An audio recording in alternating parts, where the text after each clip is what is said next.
If the Commonwealth is not going to call a witness, they still have obligations. And that is why that language is in Rule 14A1A. If the Commonwealth seeks consult with somebody, they're not going to call, they need to produce it to the defense.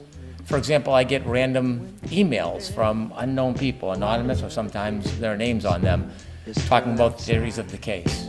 I give it to the defense. Because it's in my possession, custody, and control, I have no intention of calling an anonymous person. But because I have the information, because I am the Commonwealth, they're entitled to it. If you look under 14B, it's different for the defense. If they're going to call a witness, they have an obligation to produce evidence. If they have evidence they're going to use at trial, they have an obligation to provide it. And so allowing the defense to simply hide information because they think it's impeachment at trial is uneven-handed. It's not fair play. It's not in the interest of justice. There is no caveat or exception for the defense that they're entitled, in state court anyways. Federal rules are very different. In state court, for them to withhold reciprocal discovery. The order of the court at the first trial, even though it wasn't followed religiously, was that reciprocal discovery was an obligation of both sides. And that should not change. It's going to create chaos. It's going to create delay in the case, and it's going to create an unfairness. It will be trial by ambush. It will be. And so since there is no caveat or exception for the defense, and since there's no entitlement to withhold impeachment material, we should not make an exception for this team. They should provide it like everybody else.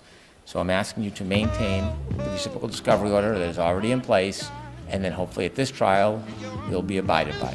Was there any follow-up to that? Right. The only thing I would point out, Your Honor, is that with regard to the report of Jen McCabe revealing this link meeting, that report wasn't provided to us until after she testified. And I think this court remembers from the trial that there was sort of a rolling discovery that we received even as the trial was going on. So I just wanted to make that point. Okay. Your Honor, I've tried my best, and I will continue to provide all discovery timely to the defense. Thank you. I've been on the side where late discovery comes in a trial, and I never want that to happen. Sometimes exceptions happen on both sides, but that is not the intent of the Commonwealth. The Commonwealth is doing everything possible to give the defense more discovery than they're entitled to as early as we can. All right. Thank you. Defendant's motion to compel discovery. So who's arguing this for the defendant? Thank you. Okay.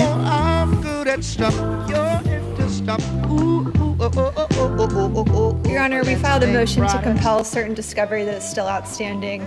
There's 10 items. I'll address those in turn. For request 1, Your Honor, we've asked for all chain of custody logs, reports, evidence logs, and other documentation regarding how the Norfolk County District Attorney's Office and the Massachusetts State Police came into possession of each distinct production of Canton Police Department video surveillance footage from January 29th. As the court has heard many times, we have received 3 separate productions. One before trial, which was missing the precise time Ms. Reed's Lexus was brought into the Canton Sallyport garage. Another production in the middle of trial, which included an inverted video showing only the left portion of Ms. Reed's taillight, not the condition of the right rear taillight in the Sallyport garage when it was first brought in. Then we have a third production, which was not turned over until after trial in this matter.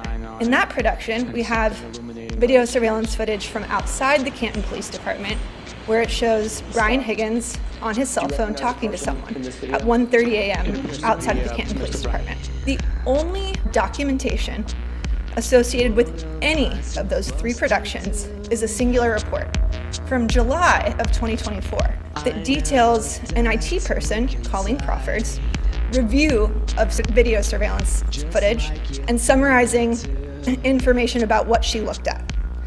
We have no chain of custody logs, no evidence logs, no reports regarding the download of that information. We don't know who the custodian of records is with regards to those 3 productions, or how this information magically appeared in the Massachusetts State Police and Norfolk County DA's possession. We are entitled to that. We're simply asking for what we have in all the other video surveillance footage. Evidence logs, a copy of when that was booked into evidence. The Commonwealth cannot skirt their discovery obligations by simply failing to memorialize evidence that doesn't help them. So does the Commonwealth have an obligation to create a document if it's not already in existence?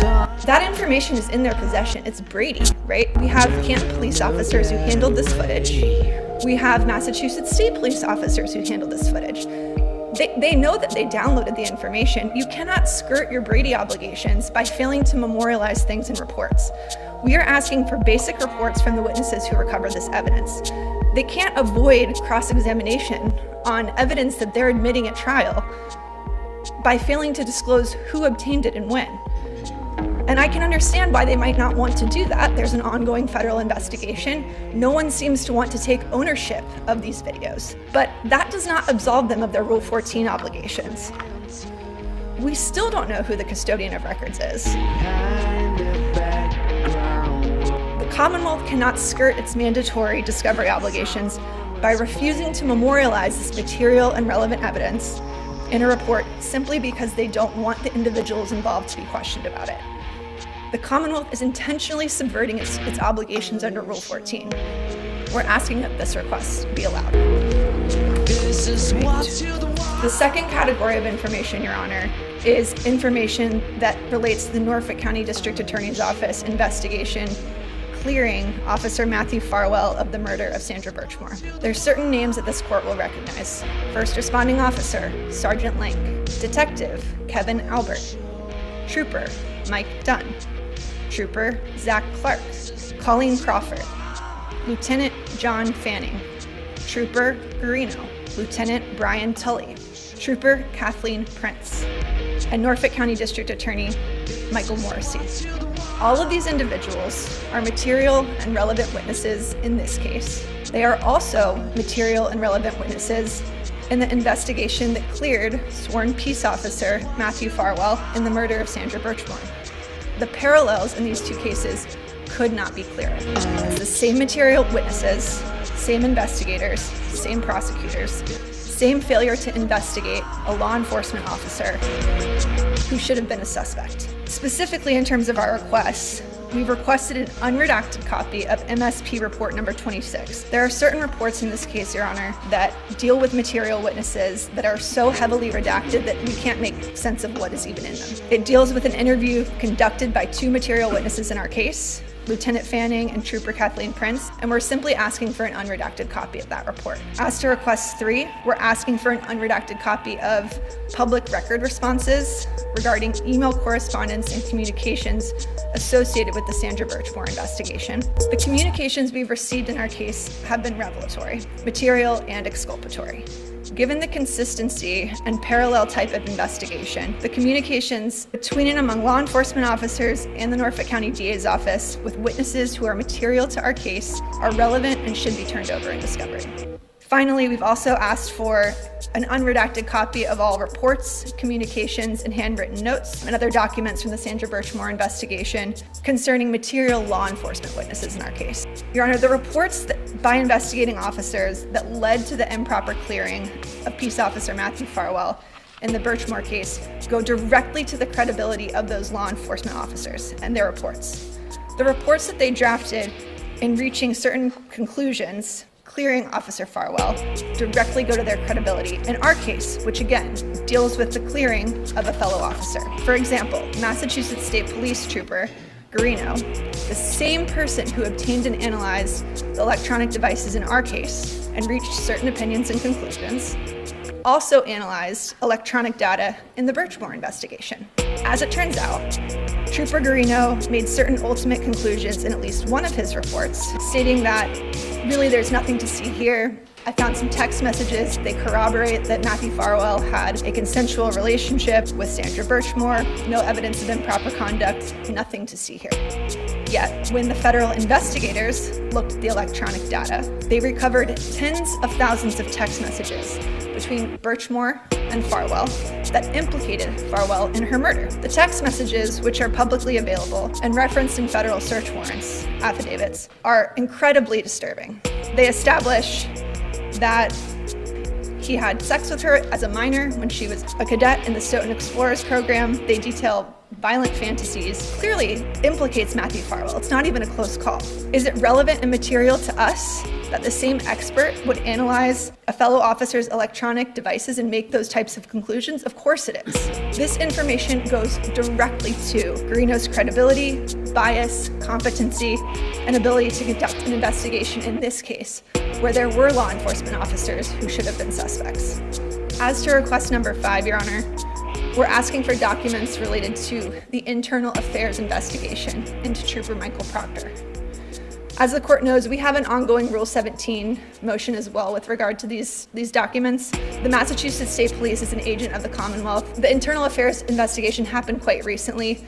We're asking the court to go ahead and order those documents because we are on the eve of trial. The administrative hearing that took place deals directly with allegations of misconduct by Trooper Proctor in this case. If Attorney Brennan's position is that these documents are not in the Commonwealth's possession, we're asking the court to go ahead and just order that information be produced so that we're not having to scramble on the eve of trial to obtain that information. So if it's Rule 17 instead of Rule 14, the third party has to be served, right? So there is an ongoing order, Your Honor, under Rule 17 as well. We already filed that back in 2022, and it was ongoing. All right, if somebody can tell us the paper number so we can find that. Thank you, Your Honor, I will. The Commonwealth has indicated that they do not object to requests 6 and 7, so we'd ask that the court allow those requests. As to requests 8 and 9, those deal with a request for communications between the Norfolk County District Attorney's Office and its law enforcement agents on the one hand, and all experts retained by the Commonwealth in connection with this case. We find the Commonwealth's response to this request objecting to it particularly interesting. They claim the request is overbroad, that it is beyond the scope of Massachusetts Rule of Criminal Procedure 14. And the reason it's interesting that they're objecting to this request is because our discovery request is copied verbatim from Attorney Brennan's request as to the ARCCA experts. Now that he's on the receiving end of that request, he's objecting to it. All we're asking for are the material and relevant communications that the Commonwealth and its agents have had with their experts in preparation for this case. Ms. Reed is entitled to that, and it's proper in terms of being able to effectively cross-examine those experts. All right, Mr. Brennan.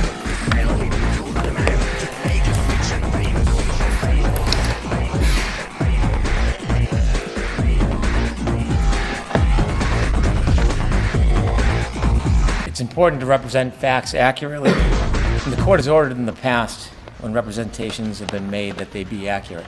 We hear an echoing of a claim of Brady, but we hear no substance behind that claim from the defense. The Commonwealth is not going to make logs up that don't exist. They're not going to make a record of something that is not in writing, that there is no witness for. The defense has asked for chain of custody, logs, evidence, reports. If they existed, they would get them. I told the defense in an informal discovery request I would look into any chain of custody information, and I did. I've spoken to a number of witnesses, including the retired sergeant. I will have him write a report to give to the defense, and I'll provide them all the information that I have about what I could find out about the tapes that were provided in this case, where they came from, who downloaded them, who touched them, and who they went to. But there are some things the Commonwealth cannot do. They cannot simply invent a log when a log does not exist, and they cannot invent a chain of custody that is not in writing and there is no witness to. I've done my best to be thorough and diligent, and they will receive a report and have all the information that we have. It's odd that it's important during argument to mention that there's an ongoing federal investigation and then list a number of witnesses for the Commonwealth, implying somehow something's nefarious, that these witnesses are involved in this other controversial case that has nothing to do with this case that the defense would like to parasite onto. And so they just throw out terms and words for our audience that's here on our right to try to create an illusion of impropriety. There is nothing that they have provided about the Birchmore case that will provide a basis for the Commonwealth to now go scramble and search for information that there's no good faith actually exists.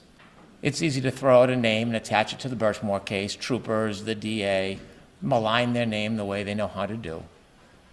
But when you're arguing a discovery motion, there must be a factual basis for it, a factual basis, a good faith basis. We hear the defense say that Trooper Guarino says, nothing to see here. I have not seen that report where Trooper Guarino says nothing to see here. I don't know what report they're speaking about when they suggest Trooper Guarino had done something wrong in a different case. They imply it. They're suggesting that's the basis for you to compel discovery on a case that has nothing to do with Miss Reed's case. They just say it.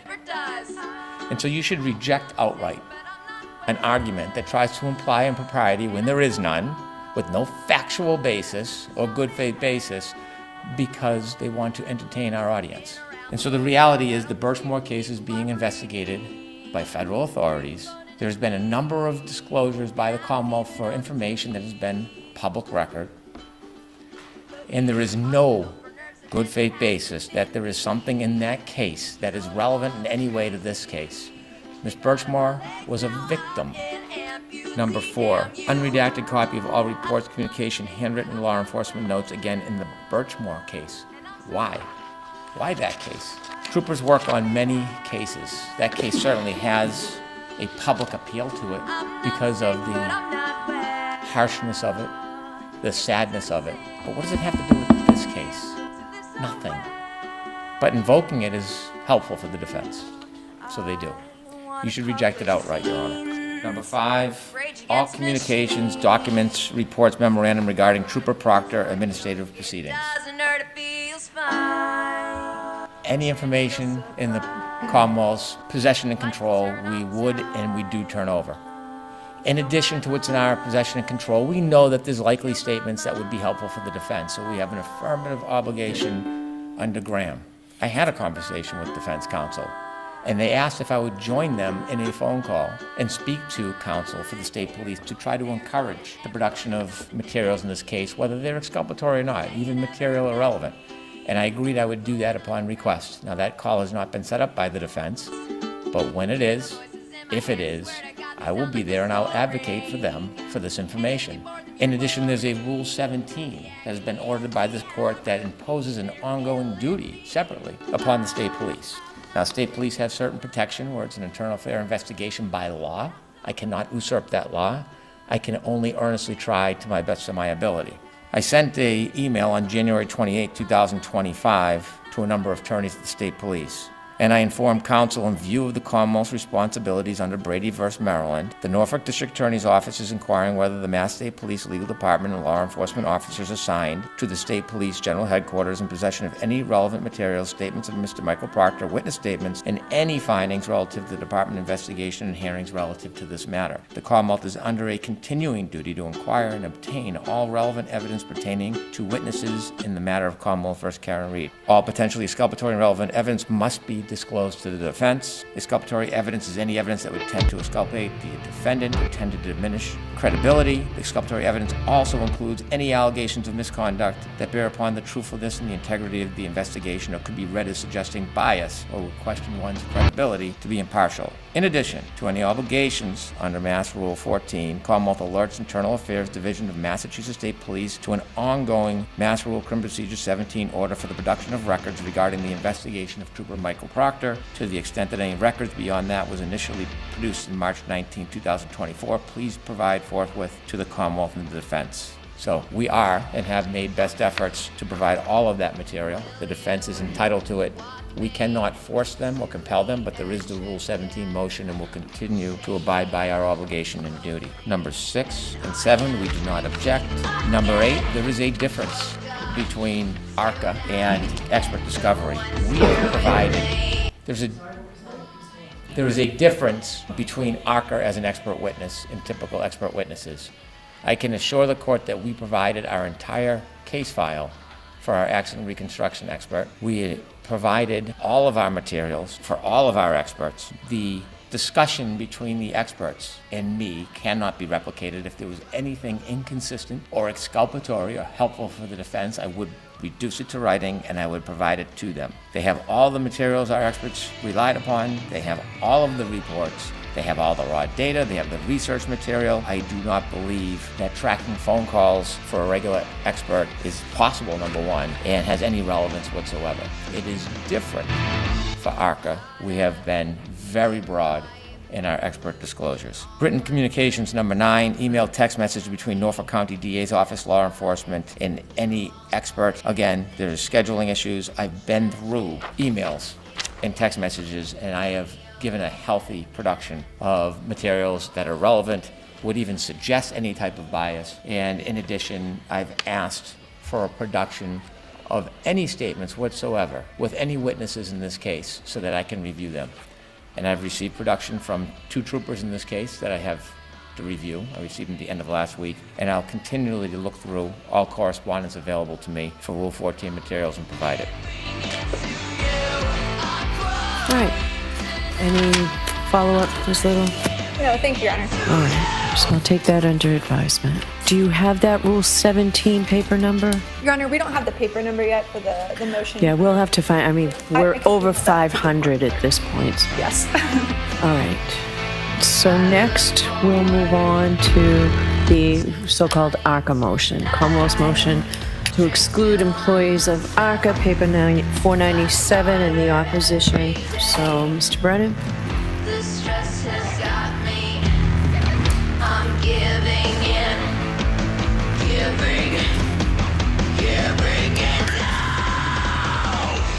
Like my honor. Your Honor, my purpose is not to deprive the defense of an expert or deprive the defense of an ARCCA expert in this case. But there has to be a minimum requirement of reciprocal discovery and discovery before a party can call a witness. It's not enough to say that the witness is helpful or unhelpful. There has to be full disclosure when calling an expert. It's interesting that the defense's position is that the information's unavailable to them, and that since there's been a voir dire and trial testimony, that should be enough. Well, what the government worries about is that there is other things that are relevant, like compensation, promise, reward, inducement. Whether there's collaboration between one side or the other and that expert witness that they don't know about and can't ask about. That there's some type of bias or favoritism that the expert might have towards one side for whatever reason. So if that information is not disclosed, then it is not only an impediment, it creates a position where it is an unfair examination. It's not the ARCCA witnesses that I have the issue with. It's the fact that I don't have adequate discovery. If the defense is going to be a proponent of those witnesses, they have obligations, Rule 14 obligations, for basic discovery. Shh, don't tell them.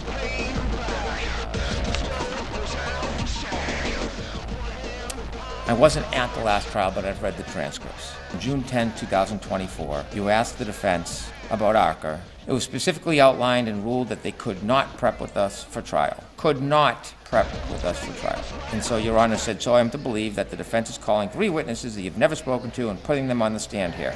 And the answer, that's essentially it. Your Honor said, the report, I don't see that as being detailed. It leaves a lot of questions as the gatekeeper as to what they can testify, and you have not complied with your Rule 14 obligations. And the defense says, we can't, Your Honor. Your Honor said, so you can't, but you haven't. So I'm left with that you have not complied. Now, having some familiarity with the federal government, I called the federal government and I tried to encourage them to provide full discovery so that the experts could testify. I was resigned to a TUI letter. I've been down that road many times. It's a dark road that never sees the light of day. I finally received a response that was unresponsive. When I read the materials, they didn't respond to our request, so Attorney McLaughlin wrote back. And then we got new materials, just some. But these materials are the very reason why the defense should not be able to call witnesses without giving full discovery. If we look back earlier in the relationship, what we see back in March 22nd, 2024, is that there are conversations between the defense, Attorney Jackson, and Daniel Vulf, who's one of these ARCCA witnesses. Thank you so much for taking the time to get on the phone with me this morning. Please feel free to forward an engagement letter to this email address. I will get that countersigned and returned to you forthwith, along with your retainer as required.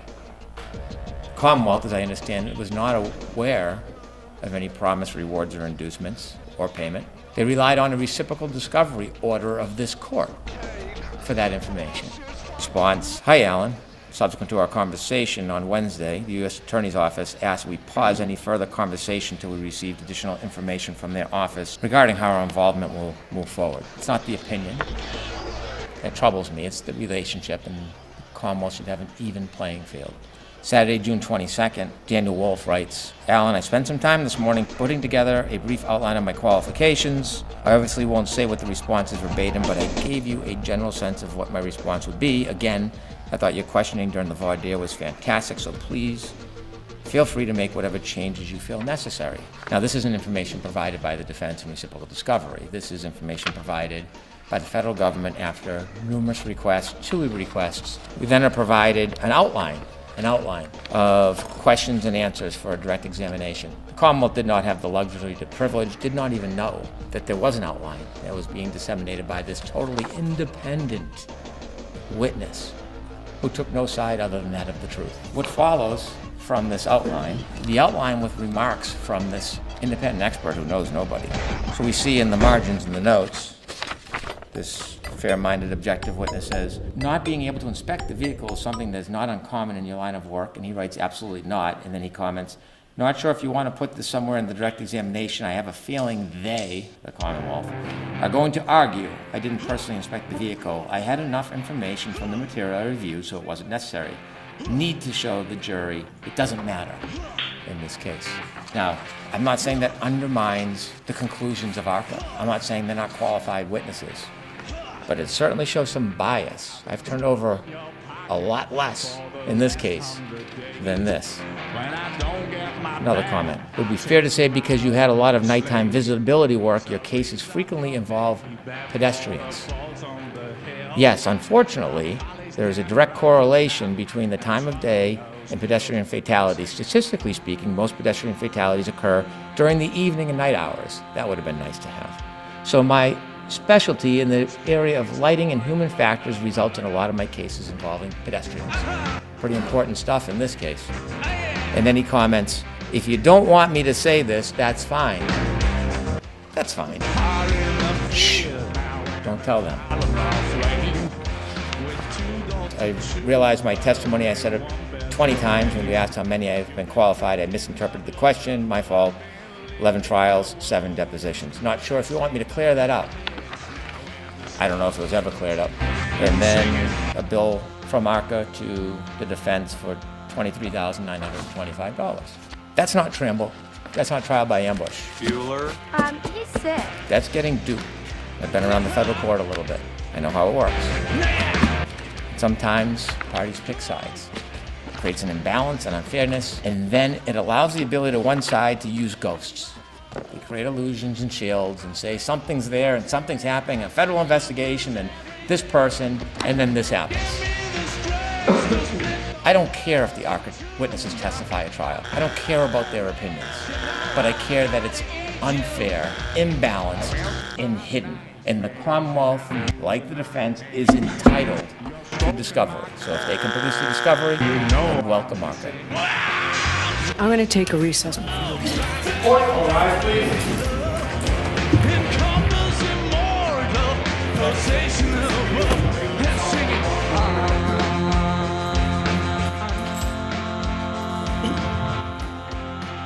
right.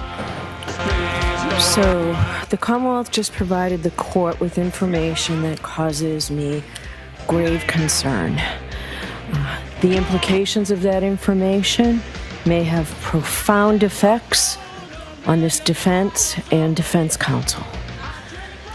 So for that reason, I'm going to suspend today so that when we meet again to address these issues, all affected will be appropriately prepared.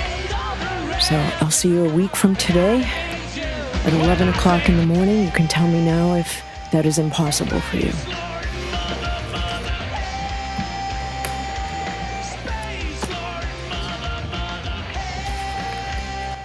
And where Mr. Brennan, where the federal authorities have been kind enough in the past to allow me to have copies of everything, would you be kind enough to call over there or check with whomever you were dealing with to see if I can in fact get a copy of everything that you just read? The canon is a brief chronology I think Your Honor should be aware of. If I could add that right now, it would take me less than a minute. The chronology is December 4th, we sent another tour request, 2024. January 6th, we filed our notice of intention to exclude ARCCA experts. January 30th, 2025, the United States Attorney's Office sent a response to both ours and the defense requests. Without any prompting, on February 6, 2025, the defense and the prosecution received an email from the U.S. Attorney's Office saying that the contract had ended with the ARCCA experts and that if either party wanted to engage, the original materials are still protected. This was a change in position about whether a party could engage. On February 11th, we filed the motion to exclude. February 13th, the defense provided us the emails that I read. February 13th, 2025, I think I said the federal government. It was the defense. February 13th, 2025, they sent us the emails and the direct examination outline. We reached out to the federal government again because I was curious about the change in position on February 6th, that the contract has ended, but that parties could contact ARCCA. Obviously, the Commonwealth is in no position to contact ARCCA because that would naturally preclude the defense from retaining them. So we've refrained and we will not reach out to them. All right, so the information that was provided to you, not from the federal government, I'd like a copy of before you leave the courthouse today. Yes, Your Honor. All right, 11 o'clock a week from today. Your Honor, is it possible to move it one day to the 26th instead of the 25th? It would have to be at 9 o'clock in the morning. Here, I can hand up the discovery that was Thank you. provided by the defendant reference by Oh, great, thank you. Is there any way we should suspend for today? We can do the afternoon of the 25th if the morning doesn't work. The problem I have, Your Honor, is I've got a hearing on the 24th. I have to fly on the 24th even to be here. So you can be on Zoom for this if you want, Mr. Jackson.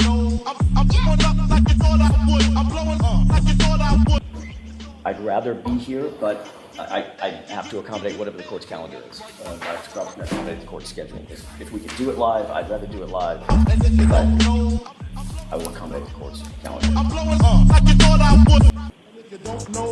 Are all parties available at 9 on the 26th? Come on. Ma'am, just a moment. Yes. Thank you. Sicker than your average. Sicker than your average. Sicker than your average. And if you don't know, now you know. You know. Sicker than your average. I'm a twist cabbage off instinct. Niggas don't know, now you know. You know. You know. You know. You know. And if you don't know. Your Honor, we'll accommodate the 25th. One way or the other. Come on. All right. So we'll see everyone. Your Honor, I'm sorry. Just on behalf of Mr. Alessi, is there any chance the court would entertain the motion that he's doing today or no? No. Okay. All right, 11 o'clock on the 20th.